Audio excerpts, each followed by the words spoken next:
Hello guys, good morning to all of you. How are you? Oh, thank you. Good. Thank you Sahil. Thank you Priyanka. Very good. यानी कि आप लोग fit और fine है. आप लोग को पता होना चाहिए बेटा कि मैं हमेशा खुदा से दुआ करता हूं, ये फरियाद करता हूं कि आप लोग हमेशा मुस्कुराते रहे, इसी तरह से एकदम हेल्दी रहे, एकदम मस्त रहे, ताकि मस्ती के साथ मेरा क्लास कर सके. कोई दिक्कत बेटा? लेकिन मस्ती के साथ साथ पढ़ना भी जरूरी है. समझ में आ रही ना? कुछ तालीम लेना जरूरी है. अगर तालीम नहीं लेंगे, एजुकेशन नहीं लेंगे, तो जानवर के समान हो जाएंगे. तो आज हम लोग का चैप्टर क्या है? आर्टिकल. लेकिन आर्टिकल का चौथा पार्ट है. हम लोग फर्स्ट पार्ट, सेकंड पार्ट और थर्ड पार्ट पहले ही पढ़ चुके हैं. फर्स्ट पार्ट में हम लोग पढ़े हुए थे definition of article and definite article. Definite article में हम लोग पढ़े थे यूज ऑफ द, यानी कि द का प्रयोग कहां कहां करते हैं, और द को कहां द पढ़ते हैं और कहां दी पढ़ते हैं. वो भी एक पोएम के माध्यम से हम लोग द का प्रयोग पढ़े थे. एक जो है कविता के माध्यम से पढ़े थे, बिल्कुल अलग अंदाज में. सेकेंड पार्ट में हम लोग पढ़े थे इनडिफिनिट आर्टिकल, यानी कि use of a and an. इसे भी हम लोग पढ़े थे एक कविता के माध्यम से, एक पोएम के माध्यम से, बिल्कुल अलग अंदाज में, कि ए का प्रयोग कहां करते हैं और एन का प्रयोग कहां करते हैं. थर्ड पार्ट में हम लोग पढ़े हुए थे omission of a and an, यानी कि ए और एन का प्रयोग कहां कहां नहीं करते हैं.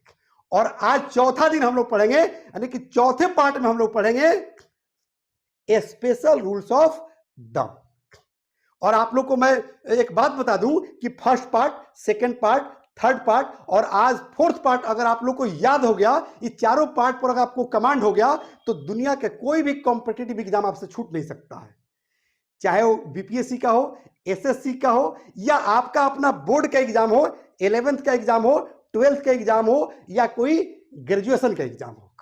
आप 5 मिनट दीजिए मुझे, मैं 5 मिनट आप लोग को बताऊंगा स्पेशल रूल्स ऑफ द. आइए देखते हैं.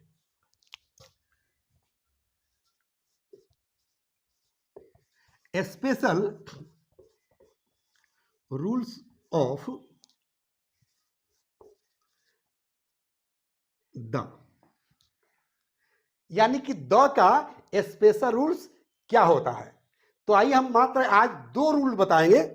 द पर जो है 2 स्पेशल रूल्स बताएंगे, फिर अगले क्लास में और भी मैं बताऊंगा. आइए, सबसे पहला रूल हम लोग याद रखेंगे कि यदि एक ही व्यक्ति अगर 2 पोस्ट को संभाल रखा हो या देख रेख करता हो, तो पहले वाले पोस्ट के पहले हम द का प्रयोग करते हैं. नहीं समझ में आया बेटा? आइए एग्जाम्पल देखिएगा तो बिल्कुल क्लियर हो जाएगा, बिल्कुल स्पष्ट हो जाएगा. आइए देखते हैं. जैसे कहा जाए कि dot dot principal and dot dot secretary is in the office. समझ में आ रही बेटा? कह रहा है कि dot dot principal and dot dot secretary, यानी कि 2 व्यक्ति हुआ. सेंटेंस देखने से लग रहा है ना कि 2 व्यक्ति है, एक प्रिंसिपल है, एक सेक्रेटरी है. समझ में आ रही है ना? चूंकि dot dot principal and dot dot secretary, यहां तक ये एक सब्जेक्ट होता है. और आप लोग को ग्रामर में पढ़ाया गया होगा, या मैं भी क्लास लिया था तो बताया था कि अगर सिंगुलर सब्जेक्ट हो तो वर्ब भी सिंगुलर होगा, अगर प्लूरल सब्जेक्ट हो तो वर्ब प्लूरल होगा. यानी कि वर्ब का प्रयोग सब्जेक्ट के अनुसार होता है, यानी कि सब्जेक्ट कमांड्स वर्ब. कोई दिक्कत? यहां पर जो कह रहा है कि dot dot principal and dot dot secretary is, यहां ध्यान दीजिए, इज क्या हो गया बेटा? सिंगुलर हो गया. इज का प्लूरल क्या होता है? आर होता है. तो सिंगुलर हो गया, इसका मतलब सब्जेक्ट भी सिंगुलर है, यानी कि व्यक्ति एक ही है प्रिंसिपल, और सेक्रेटरी जो उसका जस्ट सीनियर है वो छुट्टी पर है, या वो सीट खाली है, वैकेंट है, तो प्रिंसिपल ही सेक्रेटरी का प्रभार ले रखे हैं। समझ में रही है ना? तो यहां पर हम पहले वाले नाउन के पहले द का प्रयोग करेंगे, यानी कि the principal and secretary is in the office, यानी कि व्यक्ति एक है। इज से ये स्पष्ट होता है, कोई दिक्कत? दूसरा एग्जाम्पल हम लोग देखेंगे कि dot dot A D M and dot dot D M was in the office। समझ में आ रही है ना? यानी कि डॉट डॉट एडीएम, एडीएम मतलब बेटा additional district magistrate, and dot dot DM यानी कि district magistrate was in the office. तो यहां पर सिंगुलर वर्ब लगा है, इसका प्लूरल होता है वेयर, वाज और वेयर। समझ रहे? तो यहां पर सिंगुलर अगर वर्ब लगा है तो समझ जाइएगा कि सब्जेक्ट भी क्या है, सिंगुलर है। यानी कि आर्टिकल ऐसे जगहों पर आर्टिकल भरने से पहले हम वर्ब पर ध्यान देते हैं कि वर्ब सिंगुलर है या प्लूरल है। क्योंकि इज और वाज पर तो मैं आपको एग्जांपल दे दिया, लेकिन डू और डज इसमें भी जो है डज जो है क्या होता है, सिंगुलर होता है। हैज हैव में देखिएगा तो हैज क्या होता है, सिंगुलर होता है। समझ में रही है ना? यानी कि वर्ब अगर सिंगुलर है तो समझ जाइएगा कि सब्जेक्ट क्या है, सिंगुलर है। तो अगर सब्जेक्ट सिंगुलर है तो पहले वाले नाउन के पहले द का प्रयोग करेंगे, यानी कि the ADM and DM was in the office. यानी कि एक ही व्यक्ति जो एडीएम है वही जो है डीएम का भी प्रभार ले रखे हैं। हो सकता है कि डीएम छुट्टी पर हो, वो सीट जो है वैकेंट हो, इसलिए एडीएम साहब को ही डीएम का भी प्रभार मिला हुआ है। Is that clear? समझ में बेटा? बिल्कुल आसान है ना? आइए हम लोग अब रूल नंबर दूसरा देखेंगे। यानी कि अभी हम लोग ये देख रहे थे, ये रूल नंबर 1 था। अभी हम लोग देखेंगे रूल नंबर 2। 2 जो है काफी जो है इंपॉर्टेंट है। देखिए इसमें जो है अगर किसी वाक्य की बनावट noun plus of plus noun हो तो पहले वाले नाउन के पहले द का प्रयोग करते हैं। याद रहेगा बेटा? चलो नहीं याद रहेगा तो आप लोग कॉपी निकालो और कलम निकालो, लिखो। सुनो नहीं और मेरे तरफ देखो नहीं, लिखो कि अगर किसी वाक्य की बनावट नाउन ऑफ नाउन हो तो पहले वाले नाउन के पहले द का प्रयोग करते हैं।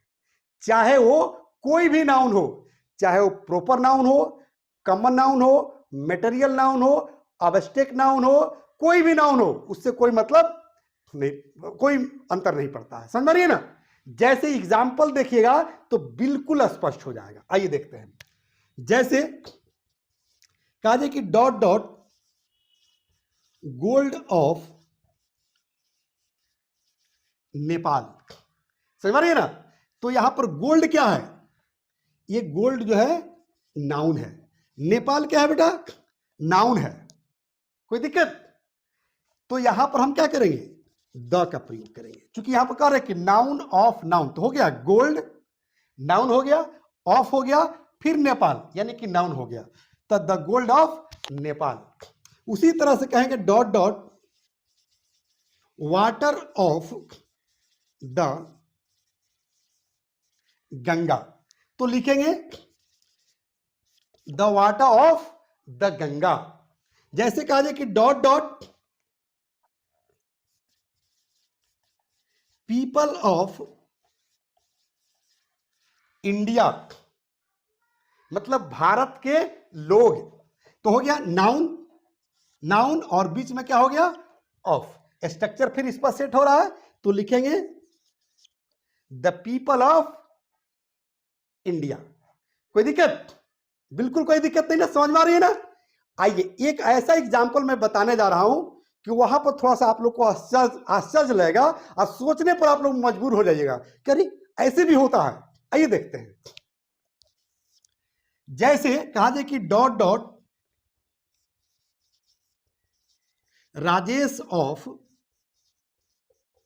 क्लास 5th, समझ रही है ना। इस पर आप लोग ध्यान दीजिए। राजेश क्या है? नाउन है। क्या है बेटा? नाउन है, और वो भी प्रॉपर नाउन है। क्लास क्या है? तो ये भी जो है नाउन है, और बीच में ऑफ लगा हुआ है। अब देखिए तो ये भी जो है सेंटेंस इस स्ट्रक्चर पर सेट हो रहा है ना, नाउन ऑफ नाउन।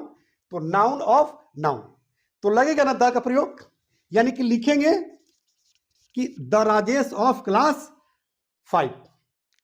अब थोड़ा सा आप लोग समझ लीजिए ऐसा क्यों होता है। क्योंकि राजेश जो है 5 क्लास में पढ़ता है, लेकिन ऐसा थोड़ी है कि राजेश जो है एक ही है उस स्कूल में। जिस स्कूल में राजेश पढ़ता है स्टैंडर्ड 5 में, हो सकता है कि स्टैंडर्ड 4 में भी कोई राजेश नाम का लड़का हो, स्टैंडर्ड 3 में भी कोई राजेश नाम का लड़का हो सकता है कि स्टैंडर्ड 7 में भी कोई राजेश नाम का लड़का हो, 9th में भी राजेश नाम का लड़का हो, 10th में भी राजेश नाम का लड़का हो। ये छोड़िए, हो सकता है कि अगर सेक्शन वाइज क्लास चलता हो, सेक्शन ए बी सी ऐसे करके क्लास चलते हैं स्कूल में, तो हो सकता है कि जो 5 का जो है सेक्शन ए है उसमें राजेश नाम का लड़का है, और सेक्शन बी में भी राजेश नाम का लड़का है, और सेक्शन डी में भी जो है राजेश नाम का लड़का है। ऐसा हो सकता है कि नहीं? मतलब समझ में आ रहा है? हो सकता है, समझ रही ना। तो ऐसे जगहों पर हम जो है द का प्रयोग करते हैं। अब आपको जो बुलाना होगा कि प्लीज राजेश को बुला दीजिए। अगर प्रिंसिपल स्कूल के कहते हैं कि राजेश को बुला के लेकर आओ ऑफिस में, तो सामने वाला तो कंफ्यूज हो जाएगा ना, किस राजेश को बुला के लेकर आना है। तो आपको बताना पड़ेगा, अगर आप प्रिंसिपल है तो आपको बताना पड़ेगा कि स्टैंडर्ड 5 के राजेश को बुला के लेकर आओ, स्टैंडर्ड 9th के राजेश को बुला के लेकर आओ, स्टैंडर्ड 3 के राजेश को बुला के लेकर आओ। समझ रही है ना। तो इस सिचुएशन में अगर ऐसा स्ट्रक्चर बन जाए तो उसके पहले हम द का प्रयोग करते हैं। कोई दिक्कत? यानी कि हम उस राजेश की बात कर रहे हैं जो स्टैंडर्ड 5 में पढ़ता है, स्टैंडर्ड 6 में पढ़ता है, उस राजेश की बात मैं नहीं कर रहा हूं। मैं स्टैंडर्ड 5 में पढ़ने वाला राजेश की बात कर रहा हूं, स्टैंडर्ड 9th में पढ़ने वाला राजेश की बात नहीं कर रहा हूं। इसलिए इस सिचुएशन में यहां पर द का प्रयोग होता है, द राजेश ऑफ क्लास 5। अब कहेंगे call the Rajesh of standard 5। कोई दिक्कत? यहां कोई भी नाम हो सकता है, मैं समझाने के लिए राजेश लिखा हूं। यहां पर रमेश हो सकता है, मुकेश हो सकता है, आफ्ताब हो सकता है, अली हो सकता है, इमाम हो सकता है, किसी लड़की का भी नाम हो सकता है, सीता हो सकता है, गीता हो सकता है, माही हो सकता है, मारिया हो सकता है, प्रियंका हो सकता है, कोई भी नाम हो सकता है। इसलिए घबराने की जरूरत, नाम में कुछ नहीं रखा है, नाम यहां पर बदल सकता है। कोई दिक्कत? आइए सेकंड एग्जांपल हम लोग देखते हैं। जैसे कहा जाए कि dot dot Siwan of Bihar. अब देखिए सिवान भी जो है क्या है? प्रॉपर नाउन है, और बिहार भी एक प्रॉपर नाउन है। बीच में लगा है ऑफ, बन गया ये स्ट्रक्चर, फिर तैयार हो गया। अब लिखेंगे हम द सिवान ऑफ बिहार। इसका मतलब यह हुआ कि सिवान एक जगह का नाम है, एक जिला का नाम है।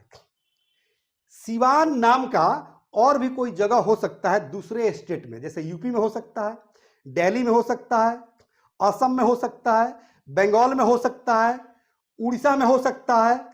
समझ रही है ना। तो मैं किस सिवान की बात कर रहा हूं? I am talking about the Siwan of Bihar, not about the Siwan of Bengal, Maharashtra, UP, Assam, Chennai. समझ रही है ना। यानी कि मैं बिहार के सिवान के बारे में बात कर रहा हूं। कोई दिक्कत? इसलिए यहां पर हम द का प्रयोग करेंगे। अब कोई दिक्कत? मैंने 2 एग्जाम्पल दिया प्रॉपर नाउन पर, जो काफी जो है डिफिकल्ट पार्ट है, एकदम बिल्कुल स्पेशल रूल है। अब तो समझ में आ गया।